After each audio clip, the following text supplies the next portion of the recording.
Suoniamo le campane per ricordare un avvenimento che è successo oramai alla fine della Seconda Guerra Mondiale, quindi il 4 gennaio 1945, nel quale sono state sganciate delle bombe per diciamo, contrastare la ritirata dei tedeschi qui in Val Brenta. Suonare per non dimenticare. Nel bombardamento di 78 anni fa morirono 4 persone, cui il giovane campanaro Paolo Piotto ha voluto rendere omaggio con i rintocchi delle campane del campanile di Campese.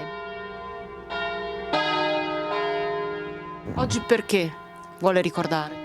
Perché è giusto ricordare la propria storia ed è giusto soprattutto da parte di noi giovani, credo, tenerla viva insomma, nei nostri cuori e nelle nostre menti. Paolo è allievo dello storico campanaro di Campese Antonio Andreatta, che con i suoi 93 anni in questo anniversario ha voluto essere presente e dare anche lui un segno di rispetto alle vittime della guerra, vittime cui è anche dedicato un monumento.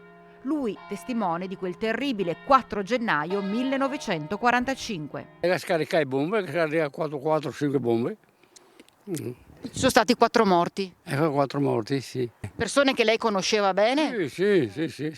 Vediamo, uno è sforato da Padova. E lei qua può scappare via dalle bombe a Padova e è morto qua. Cosa significa per lei ricordare quella giornata? Mi viene sempre breve di ricordarmi.